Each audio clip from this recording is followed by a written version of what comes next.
Today, welcome to part two of our webinar series on working from home. And after last week's webinar, there was a strong response from the survey that we ran that we'd like to give a bit more information about actually how to create your operating rhythm. And so that's what we're going to do today. Just to quickly introduce, I'm Greg Bull. I'm a project director at Cox Alliance. I've done a lot of working from home, and hopefully I can share some of my experiences with those on the line, and hopefully to make this new world that we're entering into a much more productive and successful for all of us. Peter and Jonathan, you'd like to introduce yourselves? Hi, I'm Peter, I'm assuming you're muted. I didn't actually hear either of you speak then, so I assume your volume's fine. Yeah. Okay, excellent. So today's webinar, once again, it's like last time. Hopefully this is a conversation. Use the chat box if you have any questions. Peter and Jonathan will be monitoring those when I'm talking, and vice versa if one of those are talking. As I said before, if your browser's struggling, try Chrome. Chrome seems to get the best results. We'll have a survey towards the back. We'll have a couple. We'll have a survey, but also some chat questions we'd like to go through today. We're going to provide some information, and then we'd like to see what future support you might need in the future. Agenda, we'll talk about basically the principles of operating rhythms, and then our focus will then be to how that works, or how you build that for a working from home team.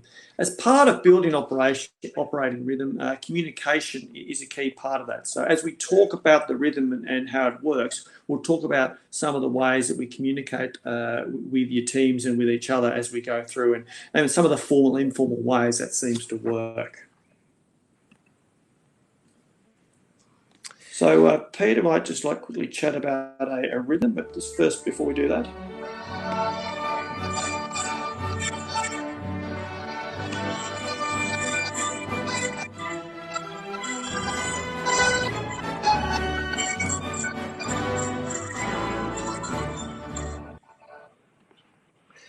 Now, we want to talk a little bit about rhythm to start with, and I expect most people recognise that music, the Blue Danube, and you're probably swayed a bit to it. It's hard not to sway to that. It's hard not to move in time with the music. And music is a great example, and one to always come back to, I think, when we talk about rhythm.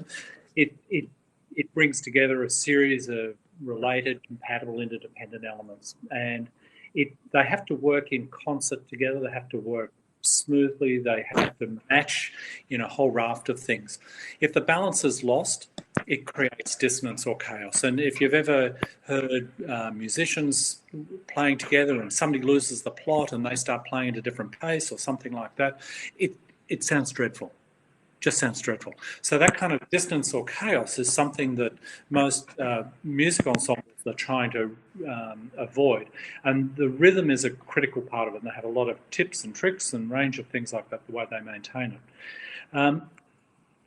They're natural, and I think most of us have a sense of what that's about. If you ever tried to learn something, like learn how to run, do an exercise, when you start off, it's really hard, it's clunky, and then once you build the understanding, capacity, capability, you build a rhythm that becomes natural around that, and then running becomes easy because you've got this, all the components come together.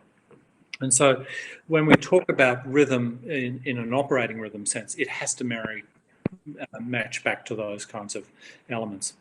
An operating rhythm connects you with your team, your organisation to your customers. So the more naturally those kinds of things flow, and you see I'm flowing in a rhythmic way, the better it works for everybody. It becomes more natural, it becomes easier, removes a lot of the stress. It helps your operating model work because it binds it together. The rhythm is the guide wires or the glue that keeps things together and keeps things moving in a natural pace. So it should keep it out of a firefighting mode. It should be a natural way of doing things in a structured, consistent manner. Because that then leads to predictability. Predictability for you, for your people, for your customers, for your peers, a whole raft of things like that. So if you can achieve that consistency, then the predictability starts to come. So just with that as a thought and thinking about remote working, I'm really keen to hear just the thoughts from the group we have. So if you could quickly just put into the chat box, just maybe one or two phrase or one or two words as to what makes a good operating rhythm in your minds from a remote perspective. I'm just keen to understand what it means for the audience. So if we could do that, that'd be great. Just if you could get some suggestions in there. Having a plan, we have. Any others? We've got a few people typing right now. We've got having a plan. Oh, sorry, Ivan couldn't hear you speaking, Peter. There must be potentially a problem with your microphone. Tina, clear and consistent communication pathway. Remember, Tim, Tina's regular Michelle. work. Oh, yes, that's right. A lot coming through. Make communication more deliberate, consistent and reliable check-ins. Routine, that's a good one, Adam. Employee engagement and mental health, yeah, very good point. Punctual dial-in, exactly. On time, yeah. Military precision, I like that. Review, timely processes, structure. So some very consistent themes here around clear, consistent, structure, regular. We had a good employee engagement. I think that's a really important one as well. So yes, there's a structural element, and there was also the employee engagement and those things. We've got a few more people typing. We'll wait for those to come through. Review, time, position, structure, accountability. Yep. So yeah, having a good rhythm. People are accountable for what we need to do. While it's good to have a rhythm, there should be time for a quick call or chat. Exactly. So in the workplace, we do have a lot of those informal conversations. A lot of them are work-related, some aren't, but just being able to quickly and easily talk, that's a good one. Yeah. Staff trust in fact, the process. A rhythm, a rhythm should actually give you the opportunity to have those. It should create the spaces for that. So yeah. It's completely compatible, I think. Sorry, Greg. Staff trust in the process. Absolutely right. So there's the trust element there. So we'll cover off on a lot of those things, and as you think about, I guess those key elements is to what can we use to build a good rhythm.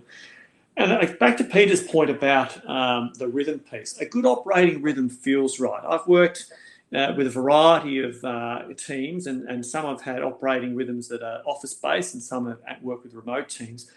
And when you get a team there, their rhythm really works. It just has a vibe. It feels right. The communications are natural, as Peter mentioned before. That you have that sense of team. People feel like a group, and there's that. And it's more than just about them. It's also very much about their customers and what they're doing for their customers. And from that, those teams tend to get really, really good results. So it's a combination of the structure, but also those intangibles that make a great operating rhythm. Yeah, those operating rhythms, I think. So we'll talk about both the structural elements and the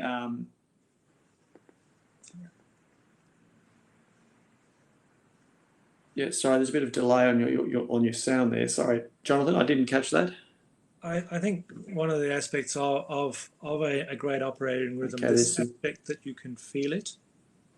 Are you struggling with my delay? No, it's fine with me. Okay. Greg, please keep going. Yes, you're coming in about 2 or 3 seconds after you're speaking, unfortunately. Yep. So we see that there are 5 core principles that make up an operating rhythm.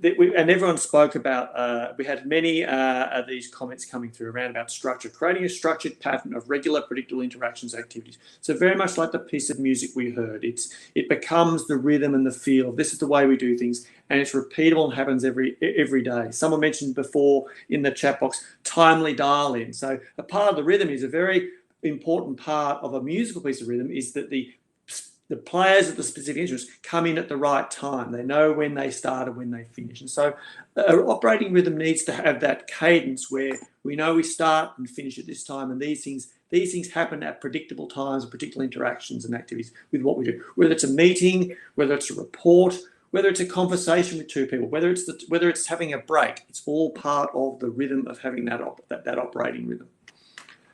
Clarity is a really important part of a rhythm. I think if it's unclear, if you have an unclear sense of purpose or what needs to be done, and people are unsure of their role within the team or unsure what good looks like, then you lose that sense of trust and sense of team. So one of the comments we had before was about trust, and clarity builds trust. If we know what we're trying to achieve and for why we're trying to achieve it, then it works. It works. Objectivity is an important part of being objective. Is when we're building our rhythm and when we're setting our plans for the day, we need to understand exactly what are the outcomes we're looking for, and that enables us to have a sense of achievement, create that sense of purpose amongst the team, and celebrate those successes. So it needs to be objective. It's very hard to build a rhythm without knowing what the objective or what the end product should look like in terms of, one, your rhythm, and two, what it is you're trying to achieve for your customers and for your team. So as part of your rhythm, it has to be about, we had a comment about the team psychology and how the team's working. So we need to be very clear about this isn't about simply getting work done. It's about also how are we working together and building that objective in there. Consistency. We have the structure, we have the clarity. Consistency. It's about executing this rhythm over and over again so it becomes a habit. We know what we're going to do, when we're going to do it. It's consistent. Each person knows their part and the role they play, and we know how it works. So it's repeatable and consistent. But most important, particularly in a remote space, it's this sense of teamwork. It's about empowering people to act and work, not just to themselves, but together. It's ensuring that even though we are separate from each other, in an office sense, there's a lot of informal communications where we can get up and walk around and talk to each other. Your role as a manager is to make sure that teamwork doesn't disappear when we go remote. It's very easy, and I've been working for a long time in a remote space. It's very easy to get blinkered in your zone and focus on what you're doing. And normally you might call on people very often and get their input, and their input is often required in what you do. So it's about building those structures where you have the formal and informal communication process to ensure that your team are still working as a team. And as a manager, you need to think about, how do I help my team continue to work as a team even though we're separate? It's not just when we have a huddle. It's not just when we're checking in that we talk to each other. How do we ensure that routine day-to-day communication takes place? And so they're the principles you should be thinking about. Have we got a structure in place? Do we have clarity? Are we objective in what we're trying to do? Is what we're doing consistent? And how are we able to foster that sense of teamwork?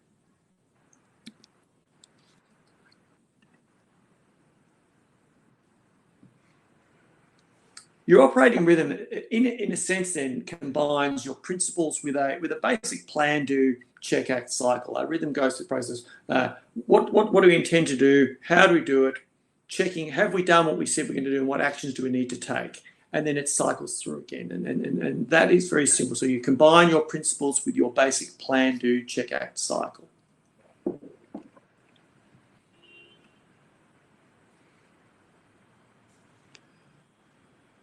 So an operating rhythm, in most sense, is a number of time horizons. If you think about what you're trying to achieve as a team, as an organisation, that you have monthly and weekly plans, and these are in a sense inform what you're going to do each day and during the day to get that done. But on a daily basis, as a manager, it's just understanding what is it your time horizons are, what do we need to achieve today, and what do we need to achieve, particularly in a remote sense. I think in an office, understanding what our intraday attainment looks like is very important in a remote team, because it's much harder and much more cumbersome, it can be, to take corrective action and help your team out in an intraday sense if you're not tuned into that. So it's about having these different time horizons. Monthly, weekly sets kind of the broader objective of what you're trying to achieve. And two, it's then it's what you can do on a daily and intraday sense that ensures that those monthly, weekly patterns are achieved. Today, we're really going to focus on how do we build that daily operating rhythm with you and your teams. What will make that work for a remote workforce?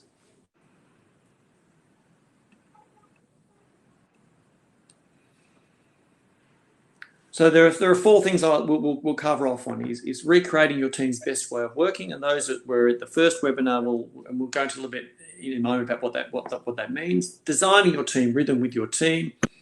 The psychological piece. What are the emotional needs and triggers we have to ensure this is working for us? And then how do we ensure, test, measure, learn, how do we ensure what we've built for us, for our team and for our customers? And the rhythm is achieving those objectives. So creating your best way of working there's a critical, the key to a remote operating rhythm is understanding how each person works. We spoke about this last week. It's knowing how do you help your team recreate what works best for them? It will be different for each person. So your role as a manager of a remote team is understanding how Greg works best, how Peter works best, how Jonathan works best. When I work best in blocks of about an hour, put the headphones in, get things done, setting myself sort of hourly expectation of what I expect to achieve in that time, and that works best for me. When you move to a virtual work team, it's helping your team understand to avoid the distractions that we get when we move to a new environment. It's helping them build that rhythm to recreate that. The critical piece then is for the team is how do you then make your team gel together so that those 4 or 5, 6, whatever, you might have a team of 10 or whatever, how do all those individual routines hang together to create a sense of team? And so your role is really, if you think back to the music sense, is the conductor of the orchestra. You've got a team of 7, 8, 9 people with their rhythm. How do you ensure that happens? Jonathan, do we have your audio happening? I think we do, Greg. Can you hear me now? Yep, we can. So, Jonathan, you have some good insights on some of this. Yeah, look, I think that knowing how to make it work. I was talking to somebody who's been remote working for about 3 weeks now, and his comment to me was, they're still trying to sort it out. But it is one of those aspects of remote working where you make a start and then you start to modify. But building the rhythm is not something that occurs after week 1. You've got to help people figure out how it works. There is not a one-size-fits-all.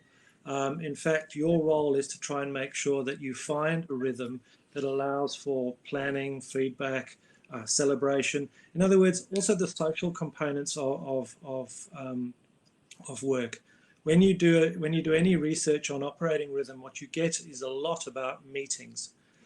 We feel that operating rhythms are a lot more than just having a meeting. It's about creating a space for energy or a vibe, if you like, Greg.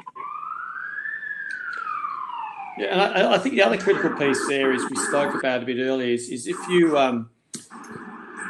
part of that rhythm is also ensuring that you have those intra-team communications as part of that rhythm. So if you're usually a team is built to work as a team. It's very rarely is a team a bunch of 5 individuals who work, or 5 or 10 individuals who work on 5 or 10 disparate activities. Often the reason you're a team is because there's some interaction expected to take place. And so a real important part of this is thinking with your team about how we're going to, we might have it to say at the moment, I'm thinking about, we have a couple of projects in place at the moment where we have 4 or 5 team members and because of the current situation, we're working with a client in one location and our team is working in 2 or 3 other locations. And we're having to, how do we ensure that the team continues to work and talk together like they would if they were with our client on the client side when now we're separate and apart? And it's the same with your team here. It's building those, understanding. I see Tim works in 3-hour blocks. And if Tim works in 3-hour blocks and I work in 1-hour blocks, then we need to ensure that, okay, that can work, but let's not line up when Tim and I should be talking to each other when I'm expected to have my 10-minute coffee break with my family in the back garden in the coffee shop. And so how do we build, as part of your rhythm, it's not just about, as John said, we're going to have these meetings, these check-ins at these times. It's then talking to your team at the huddle or as your team meeting or whenever it is and say, okay, you 2 or 3 people are working on this stuff together. When are you getting together to talk about these elements of the stuff we're working on to ensure that we maintain momentum and we don't disappoint our customers? One of the real challenges is in a virtual workforce is is that picking up the phone or chatting is understanding when people are and aren't available to talk. It's very easy when you're all in the office and you can see, you can walk up to someone's desk and do that. How do you recreate that, getting up and walking and talking to people within your office? I recommend you get your team together and chat about this. Say, this is how we normally work. We normally interact a lot. How are we going to do this? How are we going to recreate this when we're in separate rooms and separate states or buildings or whatever it is? Once you get that happen and you have your rhythm in place, then when you have those meetings or check-ins, when you do, you can talk about, okay, you as a group, did we get together on this like we said we would? Have we done this? Did we plan to do our 2 or 3 hour blocks? Did we achieve what we needed to achieve? So the rhythm, you can then start to use your rhythm to talk about not just the outputs and outcomes, but also, are we holding ourselves to account to our rhythm? Are we maintaining those interactions and conversations, the informal ones that we normally do? Now we have a virtual workforce. For me, I think that is probably one of the most critical parts of this whole thing is building that best way of working for your individual and for your team. There's a lot of, I'm not going to talk about these, but I guess the point of this slide is that operating rhythm pulls together your operating model. There are lots and lots of elements at play in your operating model. Your operating rhythm is the structure that pulls all these thought bubbles together. So we've created a matrix here to sort of describe what a daily operating structure or rhythm might look like. And so you have start of day, intraday, end of day. So there's your 3 major day parts. And your team will operate within these day parts as well. So at the start of the day, it's about what is our expectation? What is our objective for the day? It's about creating a plan, communicating that plan, which is then contextual to what we're hoping to achieve for ourselves and for our customers. In a remote working sense, this is really, really important because we're all apart, we're all separate, and we should be having these conversations.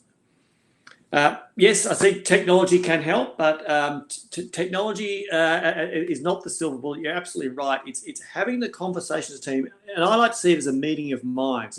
It's the start of the day. It's a meeting of minds between yourselves as a group to say, this is our challenge for the day. These are the things we need to achieve. How are we going to work together to achieve these? What are we going to have? What's going to happen by this time through the day? When do we know we're on or off track? And what do we do about fixing that? And so, but critical to that is that meeting of minds and setting that plan at the start of the day. It needs to be, so in terms of what good looks like, it needs to be objective, you have clarity. You need to have good data to help you do that. We need to be aligned on our priorities. For our customer, what needs to happen first, who's doing it and when. There is a real sense that people like to do the stuff they like to do, and it's not always necessarily the stuff that we need to do for the customer. So as a group, we need to agree on what are the most important things for our customer, when are we going to have those done today, and how we get them achieved, and how do we work together to make that happen. The customer really is the focus, and working together to agree on those is what builds that engagement. Intraday is critical, is more critical in a remote working sense than what it is in a team environment. Usually in a team environment, you pick up the cues from your team as to how things are going and how things aren't going.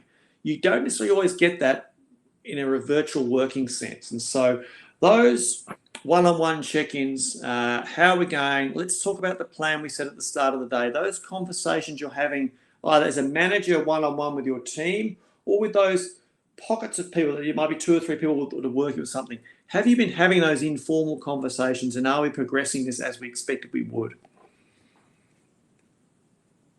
Once again, it's keeping check intraday either, and there are many ways to do this. It can be through chat, it can be through phone call, it can be like we're doing today with a video call with 2 or 3 people on. It can be via some data. It all depends on your workspace. It could be a data, it could be a report. It's not just about meetings. The intraday piece and information flow about knowing what's going on is about, are we communicating? Are we talking? And as a manager, do you have a sense of what does my team need to ensure that the plan we all agreed on at the start of the day is still going to happen?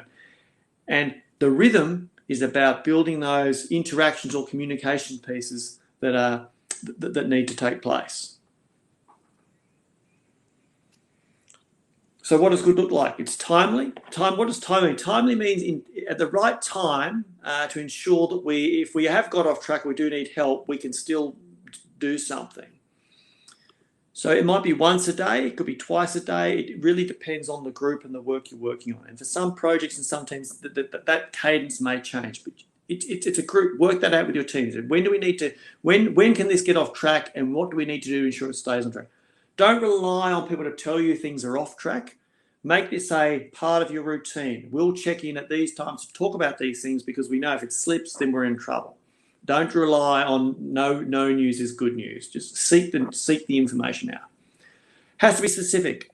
Have some data, have some information that makes it very clear. Are we on or off track, yes or no? A benefit of doing this, particularly with a remote team, is, and the same with an office-based team, is having these regular conversations and seeing how we're tracking on a day. It gives an opportunity for provide coaching and support to your team. Sometimes problems come up that we haven't seen before, and it creates an opportunity for you to help your team and give them what they need. Be consistent. It's customer focused again, and much more so in a remote environment. And particularly at the current environment, we're very much focused on, is this working for us? We now need to be thinking about, is it working for our customers? And what can we do to ensure that it does? End of day piece, how did we go? Did we stick to our plan? Not just in terms of what we were doing for our customers, but did we stick to our operating rhythm? Did we follow that through? Did it happen as it should? What can we learn from that? And what can we do differently tomorrow to either A, do more of the good stuff, and what can we do to improve the stuff that didn't quite work? Have these conversations with your team on a regular basis and make them part of your rhythm.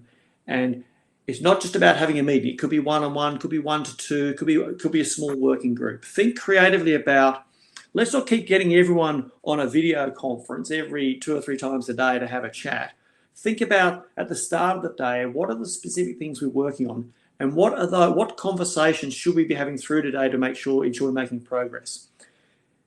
The rhythm will be the same. The nuances each day might be slightly different because the work might change or the customer expectation might change. Adapt your rhythm. Have the principles in place, but adapt that rhythm to work for your team.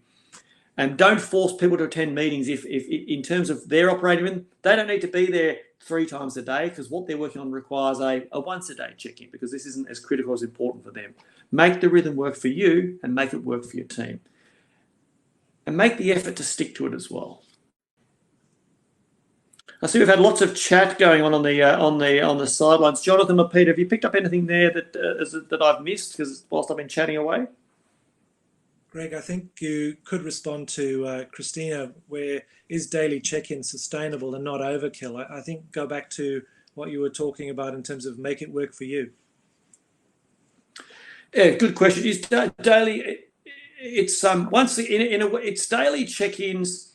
It's probably not. I would say in an office sense, we typically see and are around our teams all day, most of the time. We're having regular conversations.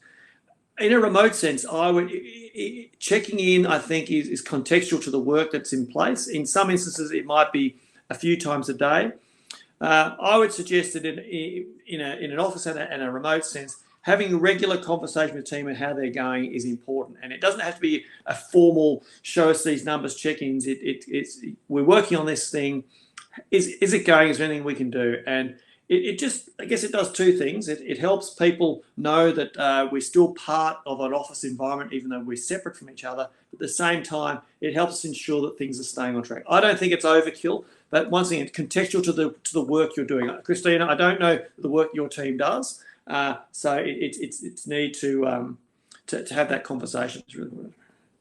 I think, Greg, one of the aspects of this is about overkill. Because many of us have gone to working by remote and it's new for us, what's starting to happen is we've probably overcompensated.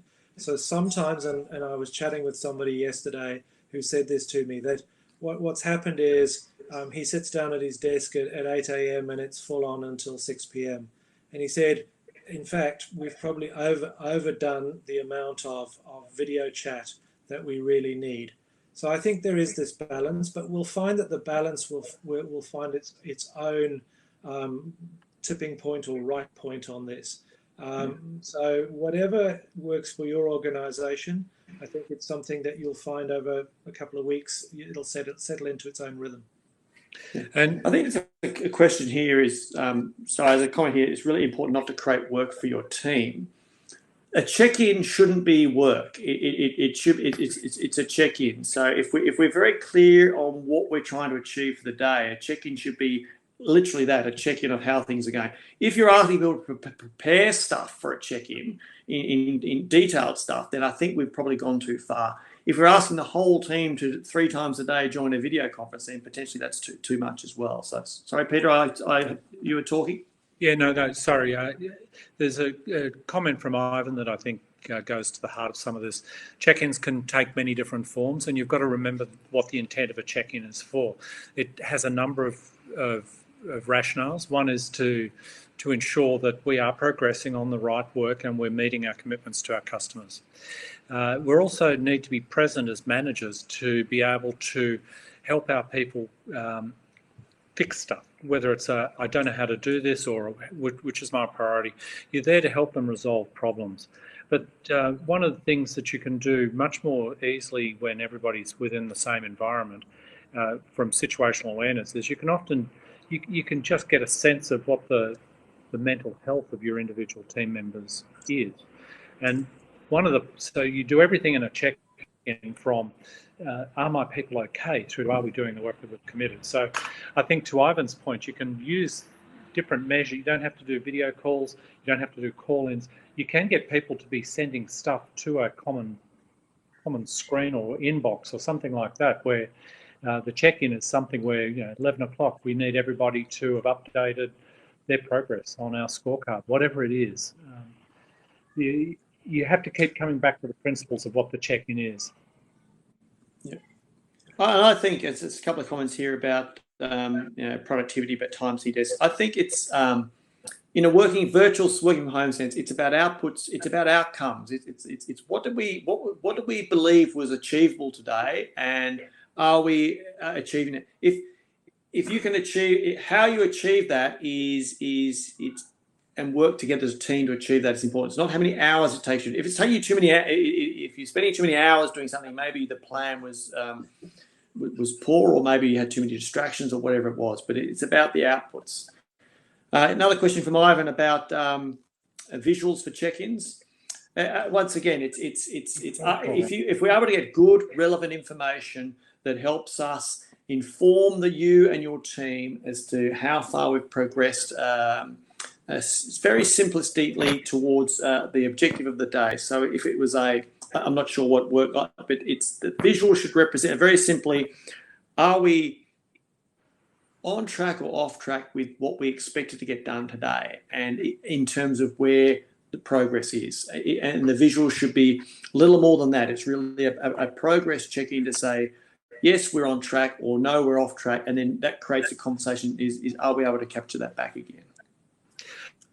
Can I just, there's some great conversation here, guys. I just wish we're all in the same room having it.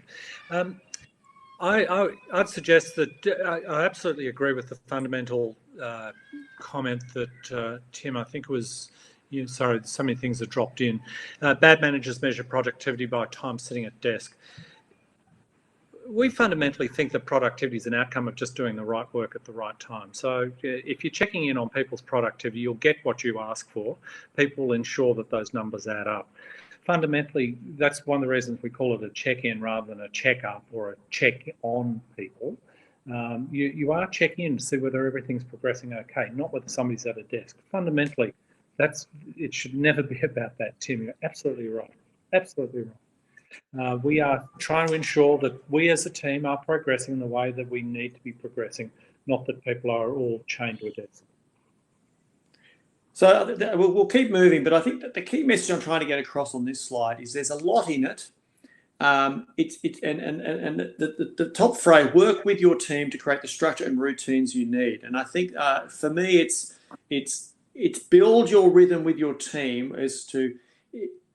A fundamental question is on a daily basis, there are certain things we need to achieve to meet the outcomes for our customers. How, as a team, will we achieve those? And what mechanisms should we build in to help support do that so we can do it effectively from home as a team? And I'd use this as a guide to say, okay, how do we build that to work for us? Is it check-ins? Is it this? Is it that? It's working together to say what works for you. So I think we've really capped this, and I think that it's a sort of summary of, make sure that there's room inside your operating rhythm to create energy or to create a vibe. So everything you're doing is not just about plan actual variance. It's actually about keeping people on path, energy focused, consistent, still being part of a team. So even though we're all in different places, just like today, we feel like we're part of the team, we're collaborating, we're clear on what we've got to get done, and we know what we're doing, how it will impact the customer. So create the vibe. Yeah, and I agree. I think it's creating space for it to happen. I think is the key thing here. Is don't make it all about the work. Is build an opportunity to get that vibe happening amongst your team. Allow that in your routine to have things that happen that enable that teamwork to build. You can't create team vibe just like that. It's about how consistently you apply these things that it will develop itself. You've got to think through, and I think, Tim, and some of the other points, this goes back to your point about checking up on people to see whether they're at their desk. That's not effective. It's not efficient, but it's certainly not effective as well. So you and your team should be testing, measuring, learning. Are what we're planning to do, is it actually delivering to our expectations? Don't get locked into, well, we agreed we'd call at 9 o'clock, so let's just stick with it. You have to have some discipline, but you don't stick to something that's just not sustainable or it's not effective. You've got to think through, does it feel right? And that comes down to how regularly or not you're checking in. You'll get a sense of unease if you're not checking in or engaging with your people often enough. You'll be frustrated if you're doing it too frequently. So think through some of those kinds of intangibles. You do want people, and you need to, as a team, sometimes just step back and say, do we still feel like a team? So those intangibles, the sense of belonging, and are we achieving? And you can pick that up through people's language. If people talk about, I did this, I did that, versus we achieved this, we got this done, then you know that you're starting to see people drift away. So look for language triggers that can help you identify how closely or not people are working together. Equally, I think we are more resilient than we often fear. I think we should be planning to succeed, and one of the areas that we're working in at the moment, and I think they've surprised themselves with how they've been able to maintain their performance. They're very focused on their customer, getting things resolved for a customer, and so they've been able to maintain it in such disruptive times. Can they keep running at the 100-metre sprint pace? No, so they need to be able to step back a bit. But we have to be planning to succeed, not get through. Keep focused on the quality, service, efficiency components of what you're doing. Are we still aligned to our customer expectations, or are we starting to drift?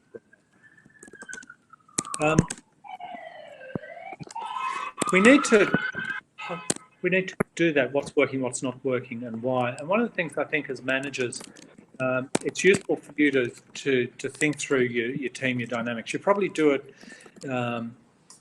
in a number of ways already, just through your performance management. But think about the fact we've put everybody into a different environment, and there's a range of external stresses.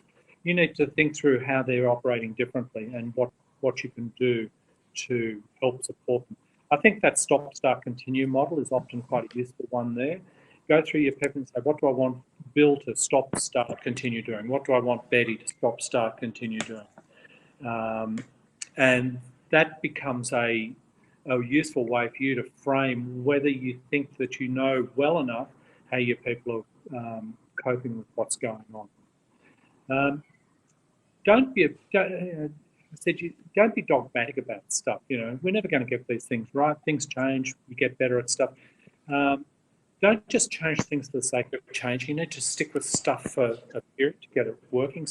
But keep coming back to the principles. Always have those conversations around the principles. What is it that you're trying to achieve? I think you need to understand those cycles, rhythms. A comment earlier from Michelle about the daily check-ins. One of the things I think is useful around a day cycle is we're all thinking days. And so how you don't leave things too long because the gap will get longer and longer. If days don't work, understand why. Would be what I'd say about that. One of the things that if I can talk to go back to the music analogy, if you think about a small group of people like a string quartet or a small band playing, they are very close together. They sit close together. They work well as a team because they're physically with each other. They can see what they're doing. They can hear what others are doing. That image, the video we played at the beginning, the big orchestra playing the Blue Date, they can't all see each other. They've got to figure out what's going on. Now, they're all playing in a rhythm. So they've got a whole raft of triggers and ways of working that enable them to stay in rhythm, even with people that they can't see. And they're all different personality types. They've got different parts, etc., etc. So finding out what works in the environment you're in is really important. Keep coming, and we'd always say, keep coming back to the customer. How do we keep getting better at what we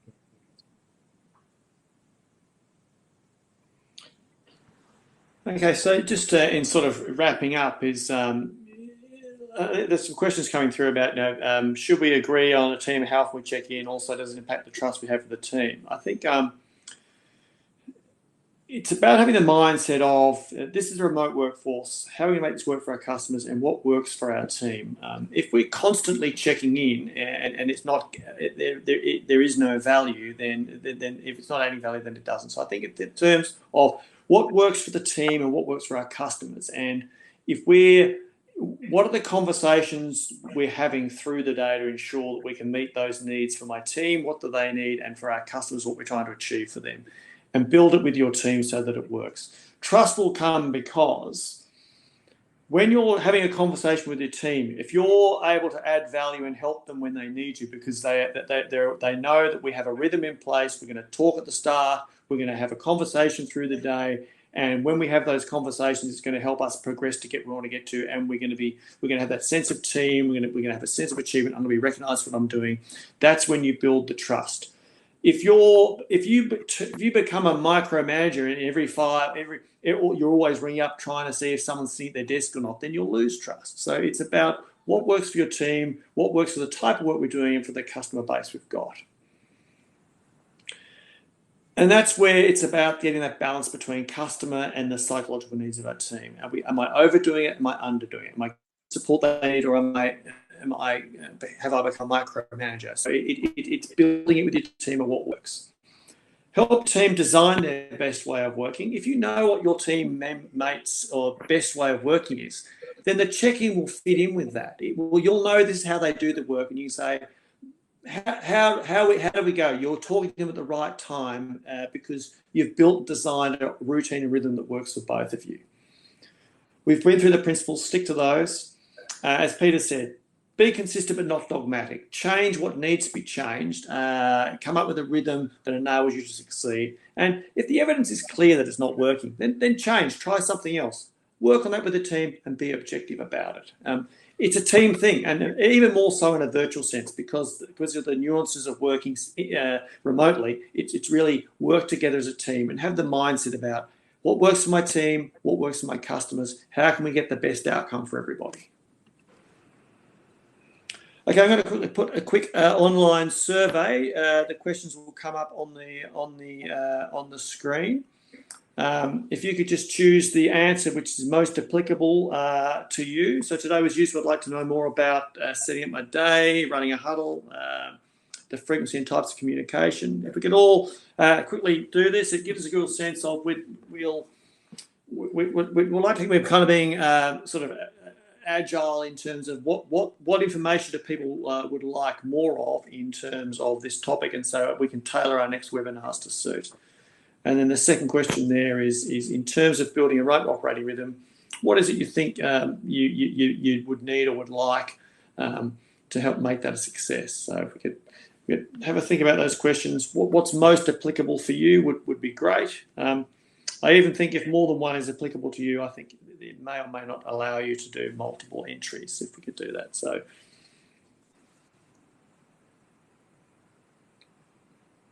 and if you have any other, we've got lots of chat on here. It's very good. I think Peter and John, I think we'll go through these, and there's a number of topics that are coming up in here that we can probably talk more about in the future as well, in addition to what's coming up on the screen here.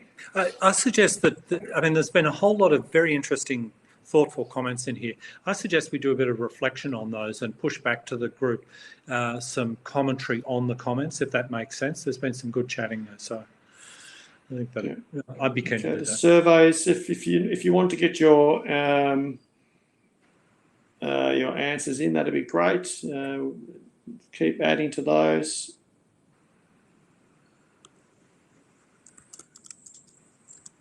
Okay, we might, as I do, all silent, all done. Get you in, all done, good.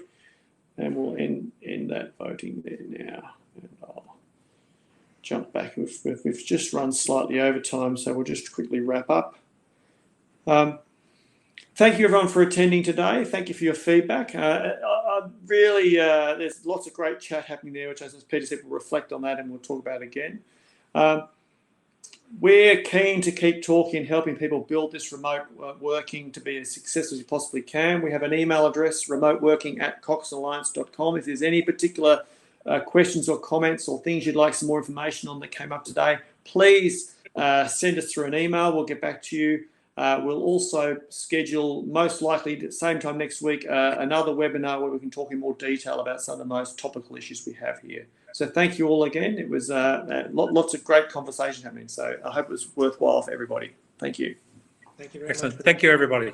Talk soon.